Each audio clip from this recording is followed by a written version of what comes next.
बिस्मिल्लाहिर्रहमानिर्रहीम।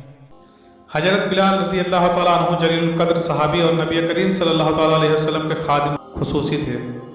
हफ्सा के रहने वाले थे, इसलिए आपको बिलाल हफ्सी भी कहा जाता है। बास नबी के आगाज में आप उमैया बिन खलफ के ग़ुलाम थे। जैसे ही कलमा हक आपने सुना और इस्लाम की दावत से आप रोशनास हुए, आपने फ़ौरन ही इस पर लब्बैक कहा और मुसर्रफ इस्लाम हो गए। जालिम आका इत्तला मिलते ही मुस्ताल हो गया, क्योंकि उसे दीन हक और नबी करीम सल्लल्लाहु ताला अलैहि वसल्लम की जात गिरामी से सदीद बुग़्ज़ था। हज़रत बिलाल को इस्लाम से बरगुज़िश्ता करने के लिए उसने हर तरह की मुजालिमत ढाए। कभी चिलचिलाती हुई धूप में उन्हें बिठा दिया जाता, कभी जलती हुई रेत पर उन्हें लिटाकर उनके जिस्म पर कोई पत्थर रख दिया जाता कि वो हरकत भी ना कर सकें। कभी उनके गले में रस्सी डालकर ओबास नौजवानों के हाथों में थमा दिया जाता कि उनको तपती हुई कंकरियों पर घसीटते फिरे। इन सब मसाइब व अलाल के बावजूद उनकी ज़ुबान से सिर्फ अहद अहद ही का नारा निकलता था। जुल्म सितम का ये हाल जाल हज़रत अबू बकर सिद्दीक़ से देखा नहीं गया और उन्होंने मुँह मांगी कीमत देकर हज़रत बिलाल को ख़रीद लिया और अल्लाह के रास्ते में आज़ाद कर दिया। लेकिन आज़ादी के बाद वो अपने मुल्क हफ्सा वापस होने के बजाय मक्का मुकरमा ही में ठहर गए और नबी करीम सल्लल्लाहु ताला अलैहि वसल्लम के खादिम खुसूसी बन गए। नबी करीम सल्लल्लाहु ताला अलैहि वसल्लम ने उम्महातुल मोमिनीन के घरों की ज़रूरियात के सिलसिले में साजो सामान की फराहमी का मामला उन्हीं के सुपुर्द कर दिया, जिसे वो बड़ी खुशी और खुशदिली के साथ अंजाम दिया करते थे। हज़रत बिलाल रज़ी अल्लाह ताला अन्हु के मुकाम और मर्तबा का अंदाज़ा इस वाक़े से किया जा सकता है कि नबी करीम सल्लल्लाहु ताला अलैहि वसल्लम जब सफ़र मेराज से वापस तशरीफ़ लाए तो आपने हज़रत बिलाल से दरियाफ़्त फरमाया कि मेराज के मौके पर जब मैं जन्नत का मुशाहिदा कर रहा था तो अपने सामने तुम्हारे जूतों की चाप सुन रहा था और मुझे यूँ महसूस हो रहा था कि मैं जहाँ से भी गुजरता था तुम मेरे सामने जा रहे हो। आखिर तुम्हारे पास ऐसा हुस्न अमल और कार खैर कौन सा है? हज़रत बिलाल रज़ी अल्लाह ताला अन्हु ने जवाब दिया कि मैं वही अमल करता हूँ जिनका अल्लाह ताला ने हुक्म दिया है और आपने हिदायत फरमाई है। अलबत्ता आप ही की हिदायत की रोशनी में एक नफल इबादत का इल्तिजाम ज़रूर करता हूँ। वो ये है कि मैं हमेशा बावजू रहने की कोशिश करता हूँ। जब भी मेरा वजू ख़त्म हो जाता है मैं वजू कर लेता हूँ और वजू के बाद तहियतुल वजू के तौर पर 2 रकात नमाज भी पढ़ लेता हूँ। यूँ तो हज़रत बिलाल रज़ी अल्लाह ताला अन्हु की बहुत सी खुसूसियात हैं, लेकिन आपकी इम्तियाजी खुसूसियत कि आपको मुअज्जिन रसूलुल्लाह सल्लल्लाहु अलैहि वसल्लम होने का एजाज़ हासिल था।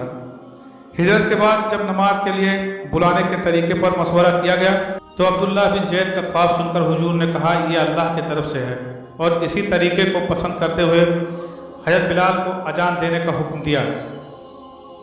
चुनांचे हज़रत बिलाल रज़ी अल्लाह ताला अन्हु ने मस्जिद नबी के एक बुलंद मुकाम पर तारीख़ इस्लाम की सबसे पहली अजान दी और ये थी हज़रत बिलाल रज़ी अल्लाह ताला अन्हु की पहली यादगार अजान।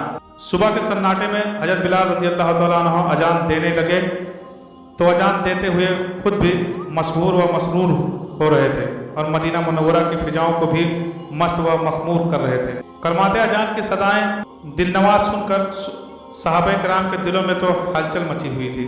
अहले किताब और मुनाफिकीन भी मुतासिर हुए बगैर नहीं रह सके, लेकिन ये तासरान के पत्थर जैसे दिलों को पिघला नहीं सका, बल्कि ये सोचकर उनकी झुंझुलाहट और बढ़ गई कि कहीं अजान बिलाल दावत हक की फ़रोग़ और साथ इस्लाम का मजीद एक और जरिया न बन जाए।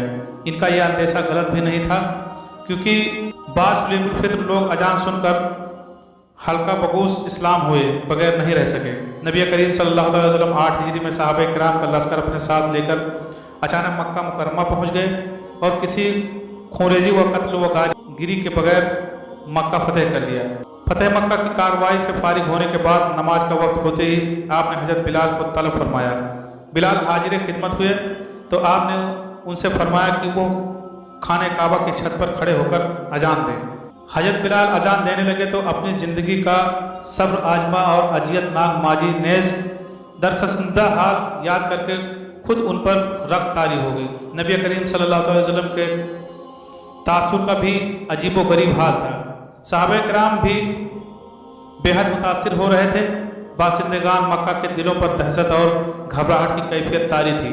اور وہ یہ سوچ کر حیران و پریشان ہو رہے تھے کہ امیہ بن خلف کا مجبور و مظلوم غلام آج خانہ کعبہ کی چھت پر اذان دے رہا ہے اور سننے والوں کو دلوں کو تڑپا رہا ہے۔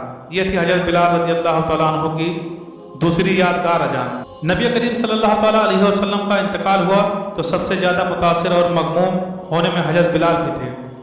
دیار مدینہ میں سرکار مدینہ ان کی آنکھوں سے اوجھل ہو گئے تو ان کی آنکھوں میں اندھیرا چھانے لگا اور زندگی اجیران ہو گئی۔ انہیں یوں محسوس ہو رہا تھا کہ مسجد نبی کے در و دیوار سوگوار ہے اور مدینۃ النبی کی گلیوں میں رونق باقی نہیں رہی ہے، ہر طرف اداسی چھائی ہوئی ہے۔ مدینہ منورہ میں کہیں بھی ان کے دل بے قرار کو چین و سکون نہیں مل رہا ہے، نہ گھر میں کوئی تسلی کا سامان نظر آتا ہے اور نہ باہر اطمینان حاصل ہو رہا ہے۔ محبوب کی جدائی کا چک اس قدر گہرا ہے کہ وہ کسی بھی طرح منتمل نہیں ہو رہا ہے۔ اضطراب مسلسل سے تنگ آ کر حضرت بلال نے آخر یہ فیصلہ کیا کہ کچھ عرصے کے لیے مدینہ منورہ سے باہر چلے جائیں۔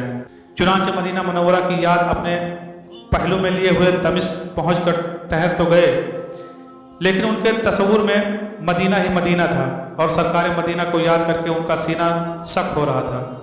دمشق میں رہتے ہوئے ابھی تھوڑا ہی عرصہ گزرا تھا کہ ایک شب خواب میں نبی کریم صلی اللہ علیہ وسلم کی زیارت نصیب ہوئی۔ آقائے نامدار صلی اللہ تعالیٰ علیہ وسلم ان سے فرما رہے تھے کہ بلال، ہم کو چھوڑ کر تم کہاں چلے گئے؟ کیا ہم سے ناراض ہو گئے ہو؟ بیدار ہو کر وہ فوراً دمشق سے مدینہ کے لیے روانہ ہو گئے۔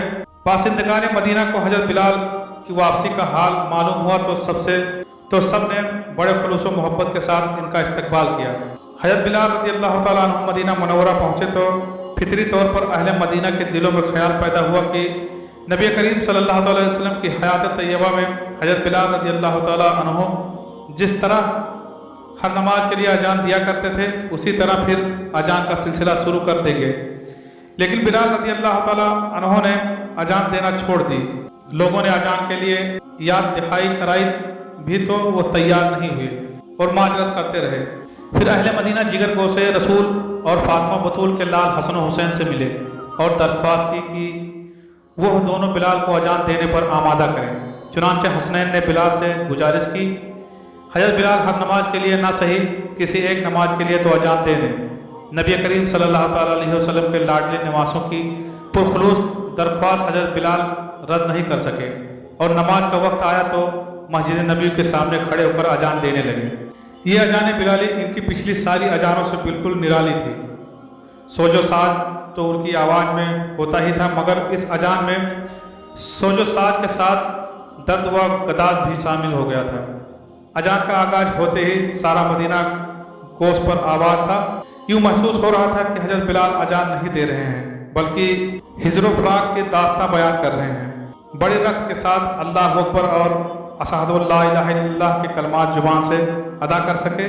جب اشہد ان محمد الرسول اللہ کہنا چاہا تو نگاہیں کسی کو تلاش کرنے لگی اور وہ تھے سرکار مدینہ صلی اللہ تعالیٰ علیہ وسلم۔ جب سرکار مدینہ صلی اللہ تعالیٰ علیہ وسلم نظر نہیں آئے تو حضرت بلال بے قرار ہو کر نیچے گر پڑے۔ گرتے ہی ہوش و حواس جاتے رہے، بڑی مشکل کے ساتھ انہیں ہوش میں لایا گیا۔ یہ تھی حضرت بلال رضی اللہ تعالیٰ عنہ کی تیسری اور آخری یادگار اذان، جس کے بعد پھر کبھی حضرت بلال نے اذان نہیں دی اور کسی نے ان کو اذان دینے پر اصرار بھی نہیں کیا۔ آمین یا رب العالمین۔